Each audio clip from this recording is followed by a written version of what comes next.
Bonjour, c'est Nicolas des Talents des Hauts-de-France. Aujourd'hui, on se retrouve pour une nouvelle interview.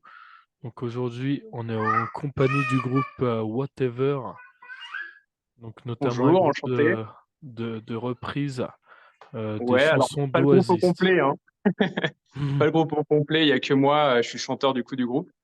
Mhm. Mais ouais, ouais, on est présent. Très bien. Alors, dans un premier temps, je vais te laisser présenter un peu le groupe. Ouais, bien sûr. Écoute, Whatever, en fait, on est un tribut de bande Oasis. Donc pour ceux qui savent pas ce que c'est, un tribut de bande, c'est un groupe qui fait des reprises, mais concentré sur un groupe en particulier. Et nous, pour le coup, c'est le groupe Oasis, dont on est très fan. Et voilà, nous, ça fait à peu près, ça fait 1 an et demi qu'on existe. On a commencé, ouais, juste après le Covid à peu près. On a commencé à répéter un petit peu et on fait des concerts depuis 1 an environ. Mais voilà, toujours cette idée de reprise d'Oasis, mais voilà, sans que ce soit non plus, tu sais, parce qu'il y a différents types de tributes.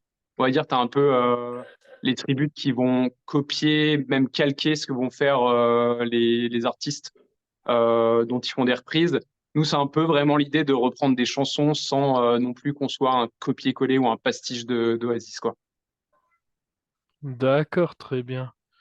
Alors, dans un premier temps, du coup, vous avez fait des concerts un peu partout, hein, c'est ça?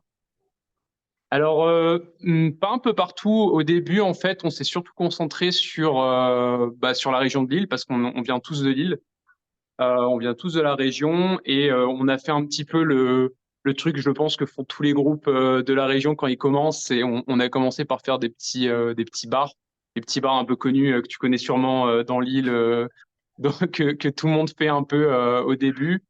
Après, on a fait des petits festivals rock. Il y a pas mal de villes en fait dans le nord de la France qui veulent avoir leur petit festival annuel, tu sais, où ils vont amener deux, trois groupes. Et souvent ils veulent avoir un tribut dedans parce que ça permet notamment d'amener un peu de monde. Et voilà, on a un peu continué là-dessus. Et voilà, globalement. D'accord. Comment vous vous êtes rencontrés justement à travers ce groupe? Écoute, c'est un peu compliqué. On va dire, nous, on s'est rencontrés. Alors moi, je vais parler pour mon cas personnel, hein, parce qu'on est 5 au total. Donc forcément, on s'est pas tous rencontrés en même temps. On n'est pas des potes d'enfance, etc. Qui se sont rencontrés et qui ont décidé de faire un groupe. Moi, à titre personnel, avant le Covid, je voulais intégrer un groupe parce que j'ai fait de la musique dans mon enfance et puis j'en ai fait à la fac, au lycée, voilà, j'ai eu un peu quelques groupes de reprises. Donc j'avais toujours un peu ça en tête. Après, quand j'ai commencé à bosser, je me suis dit bon, je vais laisser ça un peu de côté et plus tard, quand j'aurai du temps, je vais me remettre un peu à la musique, tu vois. Et, euh, et ce qui s'est passé, c'est que un soir à 3 heures du matin, je suis sur mon téléphone parce que j'arrive pas à dormir. Et je commence à scroller sur le site, je crois que c'était EasyZig ou Zikinf, tu sais, le truc avec les petites annonces. Hmm. Et du coup, je commence à tomber sur. Moi, je suis un gros fan d'Oasis et je tombe sur une annonce qui dit bah, on cherche un chanteur pour faire un tribut Oasis. Et donc, moi, je suis trop content parce que j'en voyais pas très, très souvent, en fait. Tu sais, je voyais beaucoup de reprises, mais des fois, tu vois des annonces où ils te disent bah voilà, on va faire du Metallica, du Oasis et du Pink Floyd, tu vois. Attends, c'est un grand écart quand même artistique assez fou. Et moi, je réponds à l'annonce en fait, sans. En plus, elle était assez vieille, je crois. Et du coup, sans me dire, bah, je vais recevoir une réponse tout de suite, etc. Et il y a Thomas, le bassiste du groupe, qui me répond en disant, bah voilà, nous, on est déjà presque au complet. Je crois qu'ils étaient 4 à l'époque. Il manquait le batteur, si je me trompe pas. Bah, si tu veux, ben, je t'ajoute à notre conversation WhatsApp. En fait, il m'a demandé des petites vidéos, tu vois. Moi, je faisais des petites covers un peu de musique. Je faisais, notamment, j'en avais quelques-unes d'Oasis. Et du coup, je lui envoie ça. Et direct, il me dit, ben, écoute, je t'ajoute au groupe WhatsApp qu'on a fait et tout. Puis comme ça, on pourra un peu échanger. Et en fait, on a commencé à parler, etc. Oasis, j'ai vu que c'était des gros fans et tout, donc tu vois, je me sentais un peu à ma place. Euh, Chose où tu vois, c'est rare de trouver des gros fans hardcore d'Oasis, donc voilà, déjà dans un premier temps, c'était trop cool. Et après, du coup, bah, on s'est un peu donné rendez-vous pour des répètes, sauf que on se donne rendez-vous et il y a le Covid qui tombe. Et du coup, bah, forcément, on peut pas se voir, on peut même pas se rencontrer une première fois. Et du coup, c'est un peu tombé à plat. Et je crois quand il y a eu le premier ou deuxième déconfinement, il y a un des membres, je sais plus lequel, qui a renvoyé un message, mais vraiment random sur le groupe, en mode, bon alors, on se le fait ce tribute Oasis, tu vois. Et, hum, et en fait, ça a relancé la discussion et on a fini par bah, se rencontrer. Moi, j'ai rencontré Thomas donc à la basse, Thomas à la guitare, parce qu'il y a deux Thomas. Et, euh, et puis on a sympathisé très très vite et on a fait une première répète. Et en fait, dès le début, euh, on a senti qu'il y avait un truc. Enfin, tu vois que c'était propre quoi. Moi, c'était un peu le truc, je pense, le premier truc quand tu commences à refaire un groupe, etc. C'est déjà trouver des gens sérieux. C'est pas forcément facile. Enfin, on connaît tous le truc de tu rentres dans un groupe et puis il y a la moitié des gars qui connaissent pas les tu vois les sons ou qui connaissent à moitié, etc. En fait, tu perds un peu ton temps, quoi. Et là, direct, dès la première, tout le monde était hyper sérieux, tout le monde a appris bien les chansons, ça sonnait bien, tu vois. Et on s'est dit qu'il y avait vraiment un truc à faire. Et voilà, globalement, ça a commencé comme ça. On a fini par faire des répètes, en se disant, bah, ce serait bien de faire un concert, et etc., etc. Et puis, bon, une chose en amenant une autre, on a un peu avancé comme ça. D'accord. Alors, comment vous avez choisi justement les chansons que vous reprenez actuellement? Euh, Bah en fait c'est une première chose, c'est un peu la passion, tu vois. Il y a les trucs un peu, il y a les trucs mainstream, tu vois. Quand je parle Oasis par exemple, tu penses à quoi directement? Ah, Wonderwall. Voilà, exactement, celle-là, tu vois, c'est impossible de pas la faire parce que clairement tout le monde va la demander, et tout le monde sera un peu frustré si on la fait pas à un concert. Mais en fait, notre choix premier, c'est d'abord de choisir celle qui nous plaise. En fait, l'idée du groupe, enfin, notre idée quand on a commencé à jouer ensemble, c'était se dire, euh, bah, Oasis, c'est cool, mais les gens, ils connaissent bah, Wonderwall, Don't Look Back, tu vois, les trucs qui passent à la radio ou qui passent à la télé. Mais ce qui est dommage, c'est que bah, le groupe est séparé aujourd'hui, et du coup, il n'y a plus personne qui profite Vraiment, ils ont fait des belles chansons, tu vois. Ils ont fait des belles chansons, ils ont fait surtout, à mon sens, des chansons faites pour jouer dans des clubs, tu vois. Quand je parle club, genre des bars ou des trucs comme ça, en fait, ils ont des chansons qui sont très punk, qui bougent, tu vois, où c'est vraiment des mines à pogo, mais que les gens connaissent pas. Et en fait, on se disait, Tain, c'est trop dommage, quoi. Déjà, même le groupe jouait pas ces chansons-là, faut qu'on se fasse plaisir, faut qu'on les fasse, quoi, tu vois. Donc c'est un peu comme ça, on se dit, on essaie de faire un set, ça dépend de l'endroit où on va jouer, hein. Mais par exemple, quand on va jouer dans un bar, on va jouer des trucs un peu plus obscurs. On va pas se faire un set méga mainstream avec toutes les chansons connues. On va plus se prendre un truc pour que les gens bougent, quoi. Et maintenant, oui, quand on fait des scènes un peu plus grosses, là, par exemple, tu vois, on va faire la fête de la musique, on va le faire sur la place d'Armes de Valenciennes, donc tu as quand même au moins 4 5 000 personnes. Là, on va jouer ben, ouais, des trucs très, très connus, quoi. Et on se fait un set calibré un peu en s'inspirant de ce que faisait le groupe avant. D'accord. Alors, qu'est-ce qui vous attire dans l'idée de faire des reprises plutôt que du coup faire des propres musiques, des propres compositions? Ouais, faire des compositions. Ben, j'ai plus parlé à titre personnel hein, parce que je sais pas forcément ce que les autres membres du groupe ont dans la tête sur ce point-là. Moi, c'est surtout le fait que ben, je pense, tu vois, on bosse tous dans le groupe. On a tous un boulot. On a déjà, là, je vois le temps que ça nous prend, tu vois, le groupe. Euh, c'est chronophage, tu vois, s'occuper des réseaux sociaux. On est cinq, donc organiser les répètes, trouver les concerts, enfin, ça demande du taf. Je pense clairement, à l'heure actuelle, on serait pas capable d'avoir un groupe de composition. Enfin, ça prendrait beaucoup trop de temps, tu vois. Donc il y a un peu ce côté-là où, un peu, je reviens à ce que je disais avant, Oasis, t'as un petit côté, t'es pas non plus, t'es pas comme quand t'es un tribute peut-être Queen, tu vois, où vraiment il faut t'habiller comme eux, etc. Ils sont quand même dans le style assez neutre. Et donc, tu as un petit côté sympa ou qui est plug and play, quoi. C'est-à-dire que nous, ce qu'on veut, c'est faire des concerts. Et le fait de faire des reprises, c'est sûr que tu passes un peu toutes les étapes de 1 ou 2 ans où tu vas composer, tu vas essayer de trouver ton identité visuelle, ton identité artistique, etc. C'est un peu le truc de sauter les étapes pour arriver sur scène peut-être 6 mois après s'être rencontrés, brancher nos guitares, brancher les micros et puis commencer à faire des concerts, quoi. C'est clairement ça qui nous a motivés. Et au-delà de ça, on est méga fan d'Oasis et du coup, c'est un plaisir de jouer les chansons, quoi. D'accord. Justement, comment vous adaptez justement les arrangements musicaux pour Ouais. faire qu'ils soient uniques, quoi, à vous surtout, pour pas trop, justement, comme tu disais tout à l'heure, copier les Ouais, que ça originaux, copie. quoi.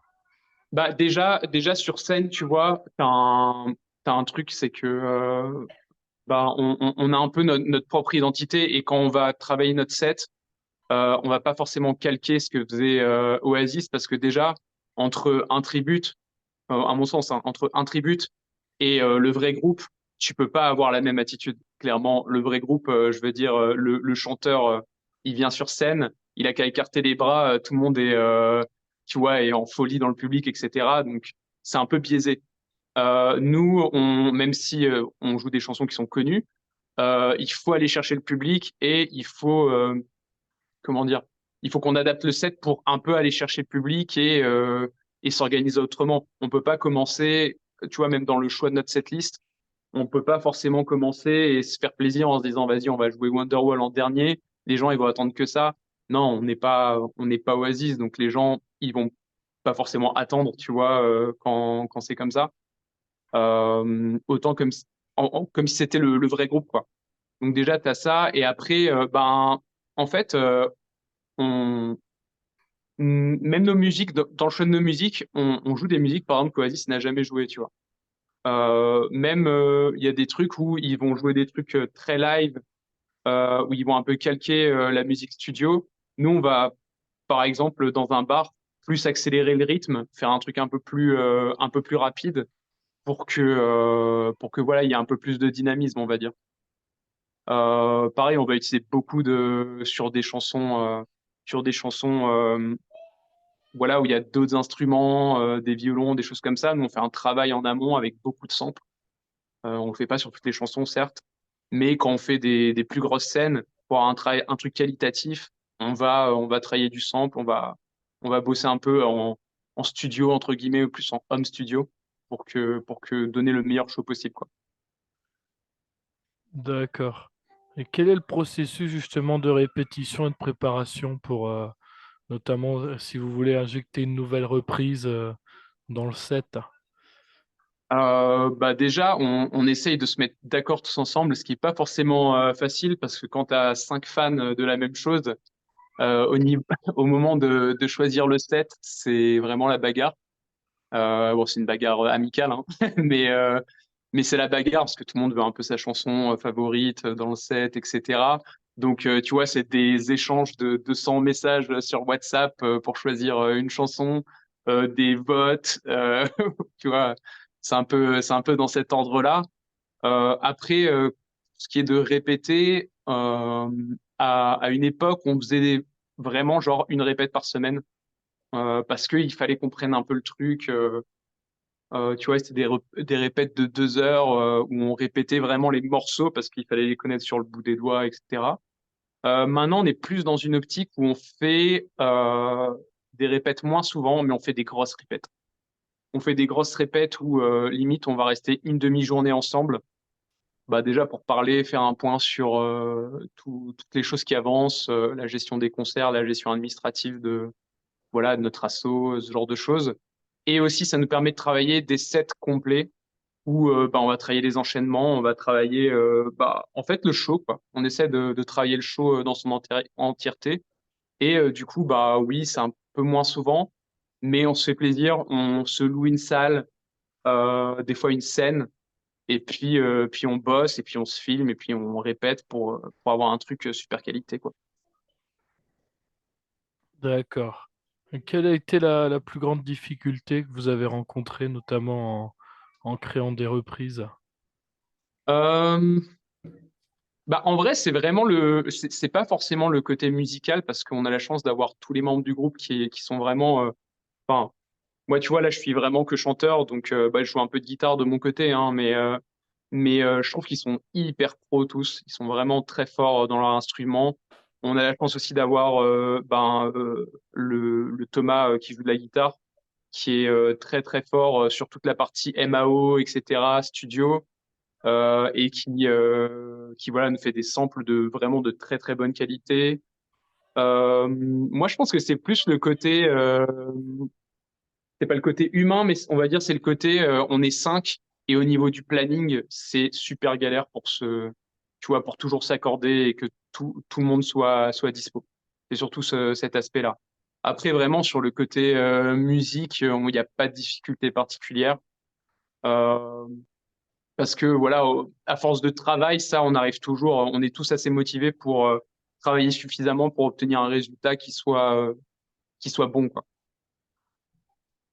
D'accord. Alors, je regarde un peu tout ça. Hum, hum. Est-ce que vous avez déjà justement expérimenté des réactions négatives de la part des fans, notamment des artistes originaux ou pas du tout? Non, non, non, on l'a pas. Bah, par chance, non. Pour l'instant, c'est pas le cas. Maintenant, c'est pas forcément des réactions négatives, mais si tu veux, on a déjà vécu des trucs genre, bah, on va jouer à un festival, on est le seul groupe de reprise.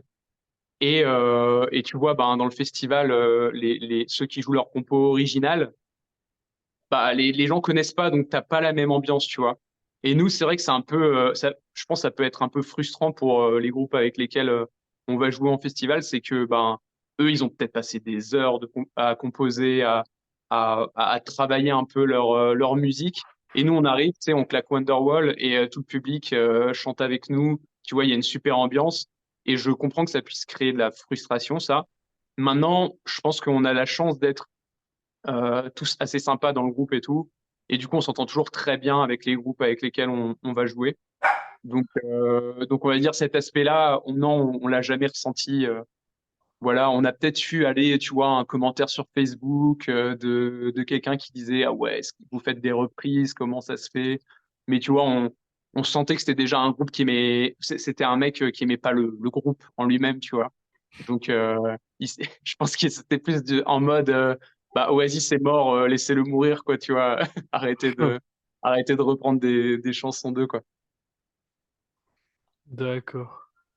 Est-ce que vous avez justement des projets futurs en cours de réalisation, peut-être des projets de sortir peut-être, je sais pas, une maquette des enregistrements que vous faites actuellement ou... Alors ouais, on en a pas mal. Bah, notamment là, cet été, on a pas mal de concerts. On a bien bien blindé. Et on peut parler d'une petite tournée, tu vois, quand même, parce on fait des concerts presque toutes les 2 semaines. Euh, et ce qui se passe, c'est que on a un pote à nous en fait, qui va nous accompagner sur ces concerts, pour prendre de la vidéo, pour faire du contenu, tu vois. Commence à faire un peu plus de photos, parce que tu vois, on a fait un ou deux shootings, mais clairement, on manque un peu de matière pour animer les réseaux sociaux. On commence seulement à s'intéresser à ça. Au début, tu vois, on était vraiment genre les gens avec qui on jouait, etc. Ils nous disaient ouais, mais vous faites des trucs sur les réseaux sociaux. On était là, non, on s'en fout et tout. Et maintenant, on se rend compte que c'est super important en vrai. Parce que bah, quand tu parles à un organisateur de concert, le mec, première chose, il te demande ton YouTube, ton Facebook. Et à la base, on n'avait rien, tu vois, on n'avait pas du tout prévu cet aspect-là. On pensait juste, voilà, bah, si on joue bien, les gens, ils vont nous appeler. Bah non, ça marche pas comme ça, quoi. Et oui, oui, on a des projets de vidéo, on a des projets de maquettes, des enregistrements studio, on en a fait déjà quelques-uns. On les a juste pas publiés parce qu'on attend le bon moment. Mais voilà, On a fait pas mal de chansons qu'on a un peu enregistrées chacun de notre côté. On a tous du matos chez nous pour enregistrer. Et après, voilà, mais en fait, l'objectif, nous, déjà, c'est plus faire des concerts, quoi. Nous, c'est de faire de plus en plus de concerts, essayer potentiellement de faire de plus en plus gros. C'est ça notre kiff premier. Après, tu vois, avoir plein de followers sur Facebook, avoir, je sais pas, des vidéos hyper quali, pour nous, c'est pas forcément une fin en soi. Enfin, je sais il y a beaucoup de tributes. Moi, j'en ai vu un il y a pas longtemps, un tribute Nirvana au Black Lab. J'ai trouvé ça exceptionnel. C'était très fort. En live, très très fort. Mais tu vois, quand je vois le travail qu'ils doivent donner en parallèle, en termes de vidéo, etc., pour l'instant, on n'en est pas là du tout. On n'a pas encore le budget d'ailleurs pour faire ça. Mais oui, ça fait partie des choses, tu vois, qu'on veut mettre en place, mais on essaie de procéder par étapes, tu vois, pas brûler les étapes. D'accord. Moi, j'avais vu notamment aussi un cover enfin, un groupe tribute de Queen, aussi dans Ouais, le coin là. C'est Fat Bottomed Boys, je crois qu'il ok, s'appelle. ouais. C'est pas mal aussi. Mais je crois que je les ai déjà vus, mais eux, c'est un tribute Queen. Moi, je pensais que c'était Ouais, genre ouais, enfin, inspiré, tu vois. ouais, je pense qu'on est plus ouais, sur de l'inspiration. Après, je pense qu'il doit Ouais, faire quelques reprises. Mais en tout cas, ouais, c'est vrai ouais. qu'il travaille sur des chansons. S'il y aurait toujours existé, il y aurait eu ce type de Ah, d'accord, chanson, ouais. quoi. Je pense que c'est Ils ça. ont pris genre comme si Queen existait aujourd'hui, comment ils écriraient leurs chansons, c'est un peu ce Ouais, concept-là. Ouais, voilà. c'est trop cool. J'avoue que c'est sympa. Je les avais déjà interviewés en plus D'accord. il y a à peu près un an, donc c'est pour ça que j'en parle là aussi. Tac, tac, tac. Qu'est-ce que j'ai d'autre maintenant? J'ai plus de questions là. J'avoue Ok. qu'on a fait un peu le tour. Sur quel réseau justement on peut vous retrouver pour vous Alors, suivre? alors principalement, là pour l'instant YouTube on n'a pas grand-chose, mais ça va arriver très prochainement. Là après l'été on va avoir vraiment du contenu, on va avoir pas mal de choses. Mais le YouTube c'est un peu notre vitrine, tu vois. C'est un peu le truc qu'on envoie aux mecs pour qu'ils voient très rapidement ce qu'on fait. Maintenant nous on veut être surtout suivi sur Facebook parce que c'est vrai que c'est là où, enfin, je pense que tu connais aussi bien que moi, mais c'est là où tout se passe en termes de d'orgas de concert et ce genre de choses. Au début, on était très concentré Instagram, mais on se rend compte que c'est pas forcément là que le bis se fait. Mais ouais, du coup, Facebook, pour nous trouver, c'est Whatever. Faut taper Whatever Tribute Oasis France. Et là, vous pouvez pas nous rater, vous tomberez forcément sur nous. Voilà, après, je te donnerai sûrement les liens si tu veux les poster pour ceux qui veulent nous suivre. Mais voilà, et on va voir pas mal de choses cet été postées, donc on va être très très actifs. Donc voilà, abonnez-vous. Très bien. Bah, je te remercie en tout cas. Enfin, je remercie également le groupe d'avoir accepté cette petite interview, vu qu'on est dans les Bah Hauts-de-France oui, écoute, également. un grand merci à toi en tout cas pour l'invitation. Ça nous fait très plaisir. Voilà, ça fait plaisir de pouvoir un peu partager ce qu'on fait et puis au-delà des concerts, avoir un peu le background de comment ça s'est passé. Donc un grand merci à toi. Il n'y a pas de souci. Bah, en tout cas, je dis également au revoir à tous nos auditeurs de ce soir et à très bientôt pour une nouvelle émission. Yes.